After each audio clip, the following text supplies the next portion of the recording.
Estamos de volta com Pensamento Jurídico, uma produção da Magis. Hoje estamos discutindo o pagamento adicional de insalubridade ou de periculosidade para trabalhadores de área de risco. O nosso entrevistado é o juiz Geraldo Magela Melo, do TRT de Minas Gerais, que atua na primeira vara do trabalho em Sete Lagoas, região central de Minas Gerais. Doutor Geraldo, deixei uma questão para o senhor no bloco anterior sobre os direitos, a extensão do direito do trabalhador de área de risco. Todo mundo que recebe o adicional de insalubridade também tem direito à aposentadoria especial, como o senhor citou no caso anterior? Infelizmente, hoje a gente tem digamos, uma briga jurídica entre o Ministério da Previdência Social e o Ministério do Trabalho e Emprego. Eles realmente não se unem para regulamentar, apesar de estarem em Brasília no mesmo prédio, o Ministério da Previdência e o Ministério do Trabalho e Emprego. Mas a regulamentação do Ministério da Previdência é um pouco diferente do Ministério do Trabalho. A maioria das atividades insalubres, o trabalhador vai ter, sim, direito à aposentadoria especial. E isso vem gerado inúmeras demandas na Justiça do Trabalho, porque hoje o Ministério da Previdência obriga as empresas a fornecerem um documento para o trabalhador. Então, o trabalhador que é dispensado, trabalhava em um hospital, e é dispensado, na dispensa a empresa tem que entregar a ele um documento chamado PPP, que é Perfil Profissiográfico Previdenciário. Esse documento vai relatar quais eram as atividades do trabalhador. E nesse documento vai dizer se ele trabalhava em um ambiente insalubre e para fins de gerar direitos a ele na aposentadoria especial, né? A contagem de tempo diferenciado. Proporcionalmente, no caso, né? Vai entrar proporcionalmente se ele não trabalhou a vida inteira numa atividade especial. Agora, um trabalhador ficou 15 anos numa mina de subsolo, aí todo o período dele será especial. E aí ele tem que ter o PPP. Então, se ele trabalhou numa mineradora, a mineradora tem que entregar a ele o PPP. Só que inúmeras empresas ou não entregam ou entregam o PPP com informações que não são corretas na prática, e isso tem gerado inúmeras demandas na Justiça do Trabalho, pleiteando os trabalhadores comparecem à Justiça do Trabalho única e exclusivamente para pedir, olha, eu quero o meu PPP. Eu tinha o adicional de salubridade e a empresa não constou essa informação ou constou a informação de forma equivocada. E isso está gerando prejuízo para mim lá no INSS. Se gerou o prejuízo lá no INSS, quem causou foi a empresa, a ação tem que ser na Justiça do Trabalho. Ele não fica refém da empresa, não? Se ela quebra, fecha, desaparece, como é que ele faz nesses casos? É um problema. Ele fica refém da empresa. E aí ele tem que procurar outros meios, né? No nosso caso, a gente vai tentar fazer uma perícia numa empresa que que simule o ambiente de trabalho daquela época daquele trabalhador. Se, por exemplo, ela assumiu, né? Nós vamos fazer uma perícia numa empresa similar, num local similar, para tentar aferir se aquele ambiente de trabalho dele era realmente insalubre e vai gerar, né, para ele o direito ao PPP para dar reflexo na aposentadoria especial dele. Eu queria agora, recorrendo à experiência do senhor na Justiça Trabalhista, o senhor avaliasse o perfil dessas profissões no mercado de trabalho.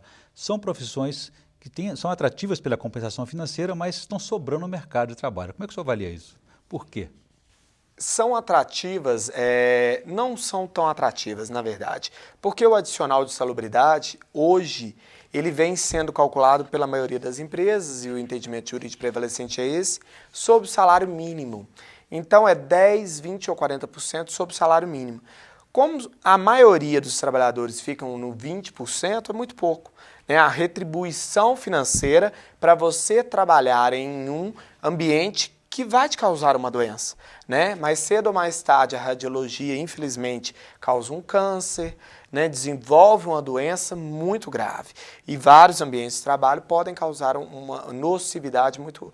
alergias, vários trabalhadores estão desenvolvendo alergias, né, ao cimento, ao ácaro, e isso vai causar um prejuízo à saúde a ele. Então, financeiramente, essas profissões não são tão retributivas, atraentes, e a maioria delas envolvem ambientes de trabalho muito pesados, né? Você entrar num ambiente frio, sair para o calor, entra no frio, no calor, isso te causa a baixa imunidade, isso prejudica a sua saúde, né? Trabalhar à noite, no calor, com poeira, cada vez mais são trabalhos pesados e não está tendo uma grande procura por esses trabalhadores. Eu volto a esse tema, mas gostaria que antes o senhor fizesse as indicações de leitura para o nosso telespectador no quadro Pensamento literário, por favor.